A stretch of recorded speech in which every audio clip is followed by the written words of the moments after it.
이런 말이 있습니다. 저 사람은 사람들에게 걸렀다, 이런 말을 할 때가 있습니다. 무용지물이란 말을 쓸 때가 있습니다.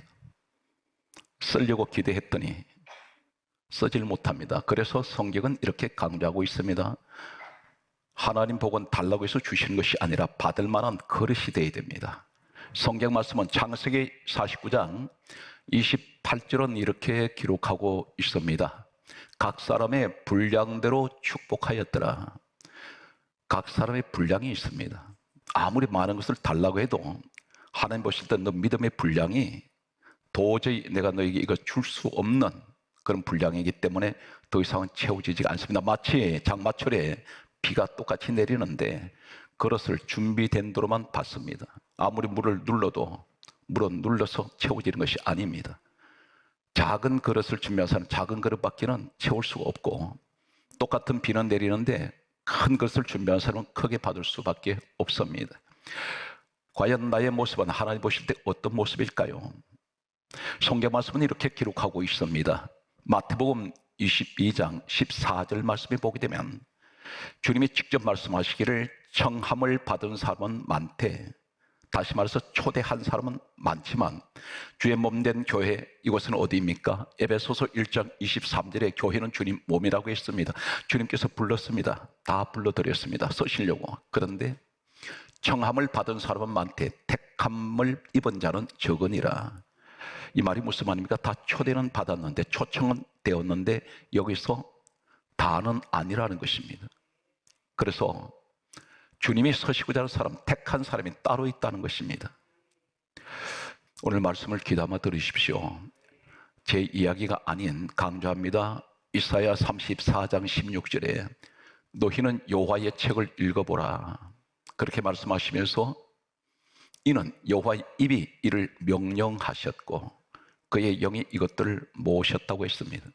다시 말씀드려서 전하는 것은 제가 전하지만 하시는 말씀은 하나님께서 말씀하고 계십니다. 오늘 성경 말씀을 여러분에게 소개합니다. 한 구절입니다. 마태복음 9장 17절 말씀은 연말이나 아니면 새해가 되었을 때 반드시 목사님들 입을 통해서 전해지는 말씀이 한 가지 공통적인 말씀이 있습니다. 오늘 본문 말씀이 됩니다. 새 포도주는 새 부대에 누워라.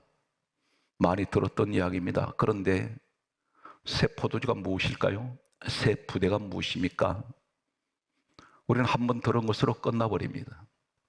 소기의 경읽기입니다. 듣기는 듣는데 깨닫지를 못합니다. 무슨 소리인지 모르고 있다는 것입니다. 우리 주님이 직접 하신 이 말씀은, 우리 주님이 하신 말씀은 너무나 깊고 오묘합니다. 귀담아 듣지 않으면 여러분들이 내년에도 아마 반드시 후회하는 그런 생활을 할 수밖에 없습니다. 왜 지금까지 실패했습니까? 하나님이 안 도와주십니다. 당신은 청함만 받았지 택함을 받지 못했기 때문입니다. 이제 말씀을 접근하겠습니다. 오늘 마태복음 9장 17절에 예수님께서 하신 말씀은 다음과 같습니다. 새 포도주는 넣을 때에 낡은 부대에 넣지 아니하리니, 낡은 부대에 넣지 않는다는 것입니다. 새 포도주가 무엇일까요? 그리고 하시는 말씀이 그렇게 하면 부대가 터져버린다는 것입니다. 부대가 터져서 포도주도 쏟아지고 부대는 버리게 됨이라, 버려버린다는 것입니다. 부대가 뭘까요? 그리고 하시는 말씀이 새 포도주는 새 부대에 넣어야, 성경 강조합니다. 둘 다 보존되느니라. 대단히 중요한 말씀입니다. 오늘 마태복음 9장 17절에 새 포도주가 있고 새 부대가 있습니다. 똑같은 새로운 것, 새 것이라 했는데 이 새 포도주는 신약 성경은 영어 성경이 원문이 아닙니다. 원문은 헬라어입니다. 대단히 어려운 말씀들로 기록되어 있는 이 헬라어에 보게 되면 새 포도주, 새, 이 말이 무슨 말이냐면 헬라어로 네오스입니다. 네오스.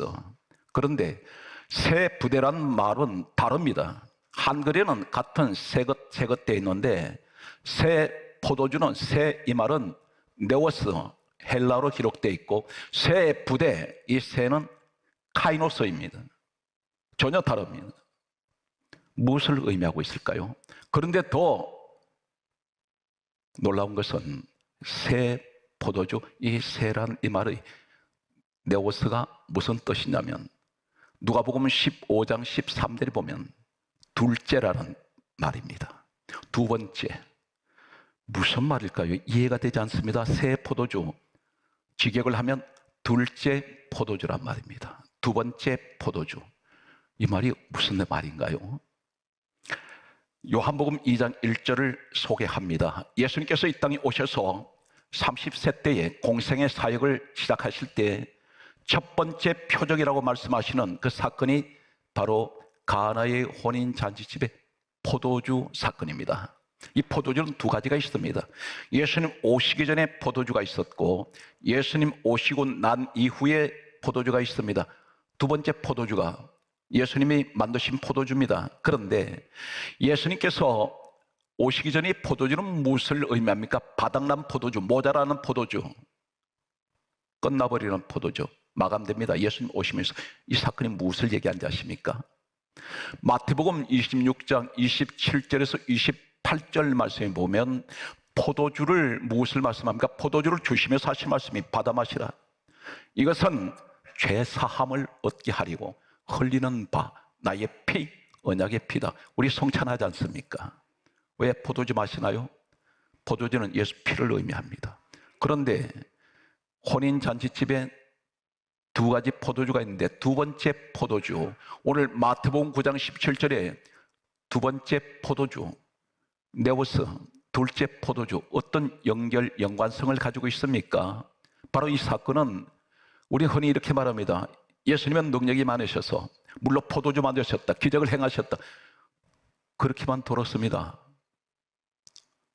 하나님 보실 때 얼마나 하나님 웃으시는지 아세요? 성경은 그런 이야기 아닙니다. 물로 포도주 만드시려고 오셨습니까, 예수님?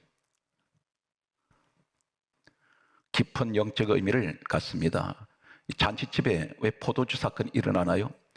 예수님 오시기 전에 이 포도주는 피를 의미하는 이 포도주는 어떤 사건이냐면 예수님 이 땅에 오시기 전 그 이전에 수많은 사람들이 죄 때문에 죽어간 희생 제물들이 있었습니다. 바로 그 피를 말합니다.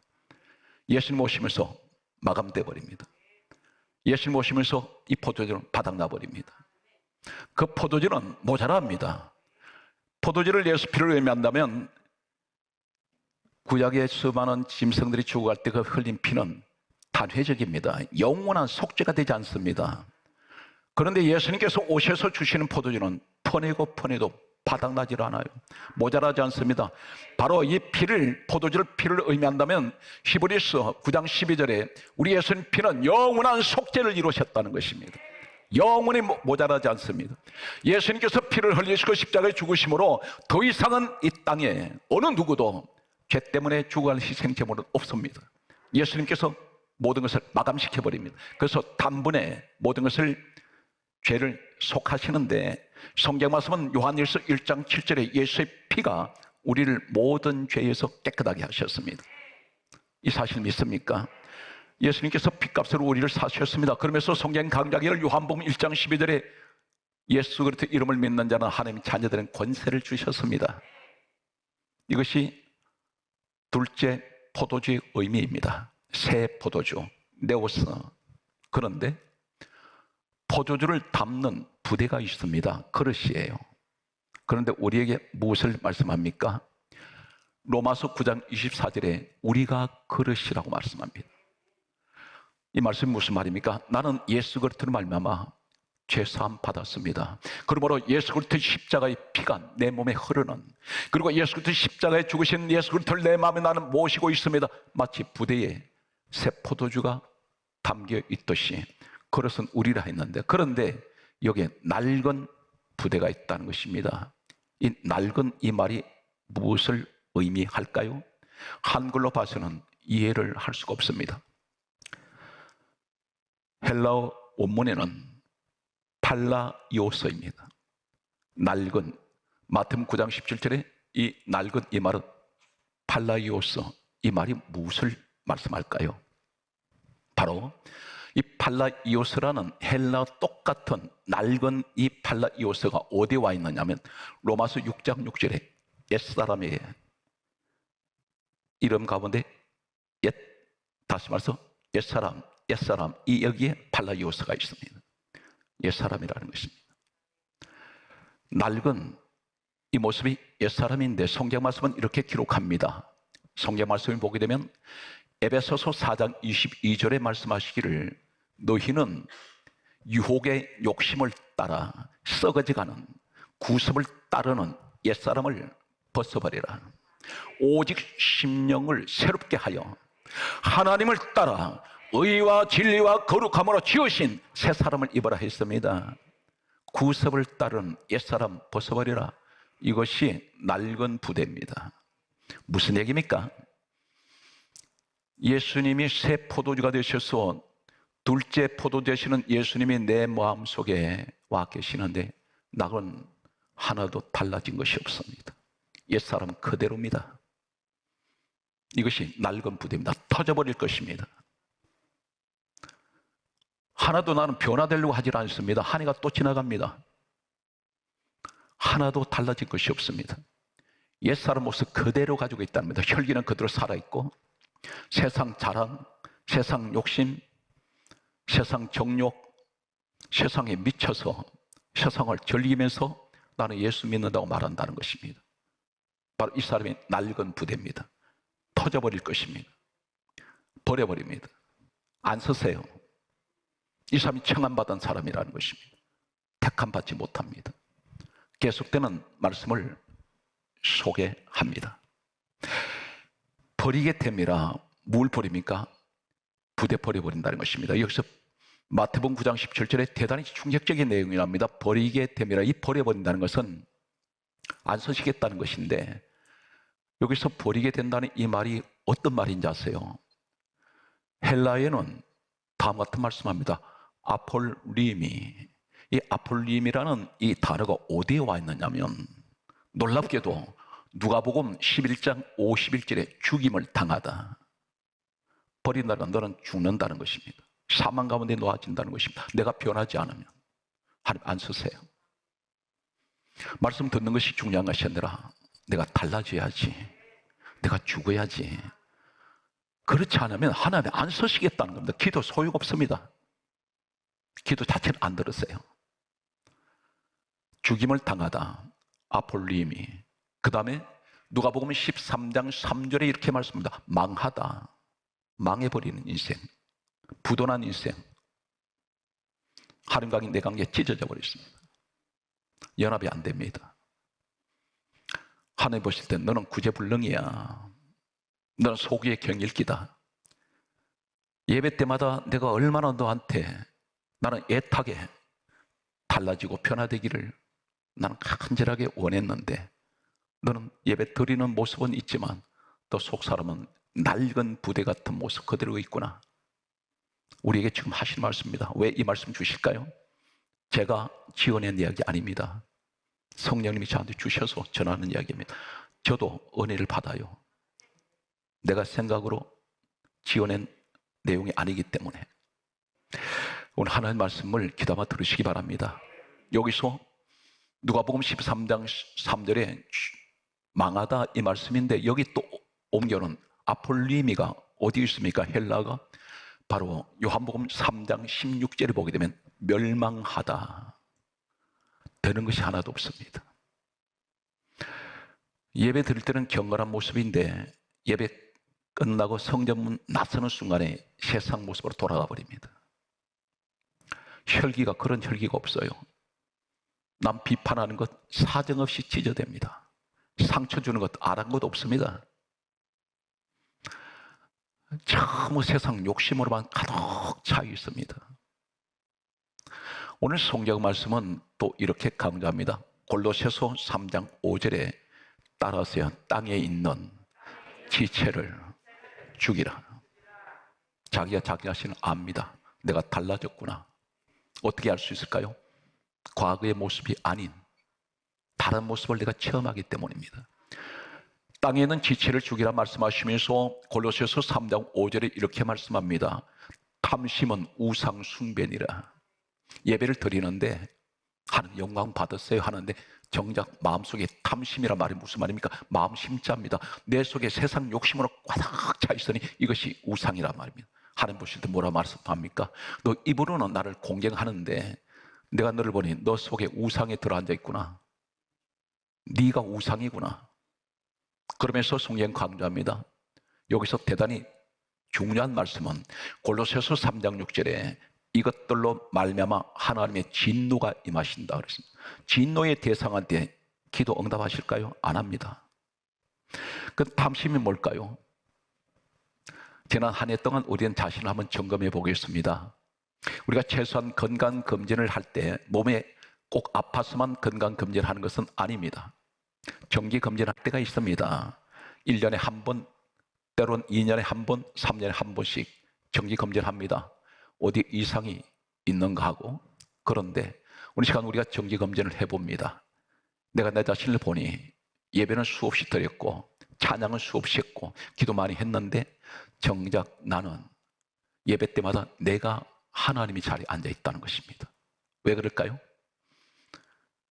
기도할 때 하나님 기도는 나오지 않습니다. 단 먼저 이것 주세요, 저것 주세요. 전부 세상 것을 먼저 주님 앞에 강요하고 있다는 것입니다. 내놓으라는 것입니다. 이것이 솔직한 우리 모습이었다는 것입니다. 그러니 응답이 안 된다는 것입니다. 하나님께서 말씀하시기를 먼저 그의 나라와 그의 의를 구하라. 그런데 그렇게 기도하지 않았다는 것입니다. 전부 내 욕심 채우려고만 기도했다는 것입니다. 그런데 성경 말씀은 이렇게 기록하고 있습니다. 성경 말씀을 보게 되면 골로새서 3장 9절에 이렇게 말씀합니다. 옛사람과 그 행위를 벗어버리라. 그러니까 낡은 과거의 사고방식, 낡은 생각, 낡은 내 마음속에 있던 이런 것 다 버리지 않으면 예수 그리스도께서 십자가의 피로 나를 죄시선 받게 하시고 죄사함 받게 하시고 내 속에 와 계시는데 이 은혜가 터져버려서 남는 것이 없습니다. 버림을 받습니다. 오늘 성경 말씀은 그런데 우리에게 다음 같은 말씀합니다. 새 부대를 준비하는 내년이 되십시오. 오늘 말씀의 핵심이 됩니다. 새 부대, 카이노스. 이 말이 무슨 말일까요? 내가 분명 한 가지라도 과거의 모습이 아닌 다른 모습으로 바꿔져 버릴 때에 성경은 강조하고 있습니다. 이 카이노스의 축복이 어떤 것이냐면 오늘 마태복음 9장 17절에 새 부대라는 이 새 카이노스가 어디에 와 있느냐면 고린도후서 5장 17절에 누구든지 그리스도 안에 있으면 새로운 피조물이라. 이것이 새로운 이 말이 카이노스예요. 새로운 피조물이라. 내가 달라졌더니 보라 이전 것은 지나갔으니 보라 새 것이 되었도다. 내 인생이 완전히 상황이 달라져 버립니다. 보라 했습니다. 너 눈으로 볼 것이라는 것입니다. 무엇이? 환경이 나타날 것이라는 것입니다. 어떻게 나타납니까? 지금까지 힘들고 어려운 고난의 시간을 지나왔는데 내 환경을 돌아보니 지옥 같았습니다. 하나님, 동서남북이 전부 사막 같습니다. 한마디로 말하면 풀 한 포기도 자라지 않는 내 인생의 삶 속에서 하나님 칼전과 목마름 때문에 여기까지 왔습니다. 하니 하나님 말씀보다 너 변화되어, 너 변화되어라. 너 카이노스 해. 그러면 보라 새 것이 되면 내가 너에게 새로운 시대를 열어줄 것이다. 이 일은 하나님이 하시는 거예요. 사막에도 물만 흘러버리면 옥토됩니다. 우리 인생에게 내 힘으로 뭘 하려고 하지 마십시오. 주님만 의지하세요. 주님만 바라보세요. 그러면 내 욕심 내려놓으세요. 사랑하는 성도 여러분, 그 쥐고 있는다고 해서 축복 안 합니다. 절대 쥐고 있으면 하나님께서 역사를 안 해요. 한 사람을 대표적으로 소개하면 모세가 있습니다. 이 모세가 어떤 사람이었습니까? 80세가 될 때까지 출애굽기 3장 1절에는 그 장인 이드로의 양떼를 치고 있던 사람입니다. 자신의 양이 한 마리도 없습니다. 그런데 주님께서 하나님이 찾아오셔서 하시는 말씀이 이 사람은 서실 때 민족의 지도자로 세웁니다. 나이 많다고 낙심하지 마십시오. 나이는 숫자에 불과합니다. 오늘 사랑하는 성도 여러분, 나이는 결코 그 나이로 인해서 인생이 내가 좌절하거나 낙심할 필요가 없다는 것입니다. 청년 같은 젊음을 가질 수가 있어요. 하나님이 그렇게 쓰시면 할 수 있습니다. 우리 인생에는 정년이 없습니다. 그 정년을 정하지 마십시오. 세상에서 정해놓은 것입니다. 오늘 성경 말씀은 이 카이로스 하면 새로운 피조물이 되는데, 오늘 놀라운 일은 새 부대가 되면 새 포도주와 새 부대 안에 이것이 들어갔을 때 성경가 강조하고 있습니다. 새 부대에 새 포도주를 넣으면 둘이 다 보존되느니라. 이 보존이란 이 말이 무슨 말이냐면 쉰테리오입니다. 쉰테리오. 헬라의 이 내용이 바로 뭔지 아세요? 누가복음 7장 6절에 예수와 함께란 말입니다. 이 함께란 말이 쉰테리오. 터질 일이 없어요. 버려질 일이 없어. 나만 달라지면 돼요. 오늘 사랑하는 성도 여러분, 혈기를 낼 일이 있더라도 때는 스트레스가 너무 심하다 보면 자신 모르게 내뱉은 말들이 상대방에게 상처를 줄 때가 있습니다. 그러나 성령이 함께한 은사 가운데, 열매 가운데 바로 갈라디아 5장 22절에 마지막 열매가 절제입니다. 화를 절제하고 감정을 절제하고 내 입에서 욕이 튀어나올 때 절제하십시오. 하나님은 가장 싫어하시는 것이 하나 있어요. 주님이 너 나가라 하는 자도 너 지옥불에 들어간다. 대단히 중요한 말씀하셨죠. 이 말 조심해야 돼요. 나가라는 말이 무슨 말입니까? 멍텅구리, 이 미련한 놈아, 어리석은 사람, 이런 말 하는 것도 우리 주님은 기뻐하지 않아요. 그래서 에베소서 4장 29절에 더러운 말은 입 밖에도 내지 말고 듣는 자들에게 은혜를 지쳐서 덕을 세우는 소리 하나 있습니다. 사람들 들을 때 은혜 소리가 있어요. 기쁨을 주고 감사가 있고. 얼마나 생활이 힘듭니까? 이럴 때 가족 간에 서로 은혜의 소리, 기쁨을 주는 소리, 격려의 소리가 여러분 가정에 함께 하시기 바랍니다. 오늘 마지막 말씀의 결론은 보존되느니라. 새 포도주가 새 부대에 넣었을 때 보존된다는 이 말이 바로 쉰테리오가 한 군데 어디 있냐면 계시록 3장 10절에 내가 너를 지켜, 이 지키신다는 말이 쉰테리오입니다. 새 부대에 넣으면 지켜 시험의 때를 면하게 할 것이다. 시험의 때가 어떤 것입니까? 나한테 고난이 올 때 우리 주님은 피하게 만들어 버렸어요. 질병이 올 때 질병에 피해가게 하고, 환란이 올 때 환란을 피해가게 만들고. 사랑하는 성도, 이것이 어떤 것이냐면 옥상에서 옥상에서 뭐가 떨어지는 걸 모르고 지나가다가 사람이 그 순간에 돌이나 무슨 물건에 맞아서 죽을 수가 있어요. 그런데 그 순간만 몇 초만 피해버리면 괜찮습니다. 하나님은 그렇게 피할 길을 열어주신다는 것입니다. 오늘 여러분들이 그 주인공이 되시기 바랍니다. 그래서 새 포도주는 새 부대에 하나님 2022년 제게는 분명 이 해가 될 줄 믿습니다. 나는 달라질 것입니다. 나는 변화될 것입니다. 오늘 하나님께서 말씀하신 하나님 늘 함께 해주시고 시험의 때를 면하게 하시는 하나님이 지키시는 2022년 신년 새해가 되게 하여 주시기를 간절하게 우리 성도들에게 축복이 있기를 예수 이름으로 축복합니다.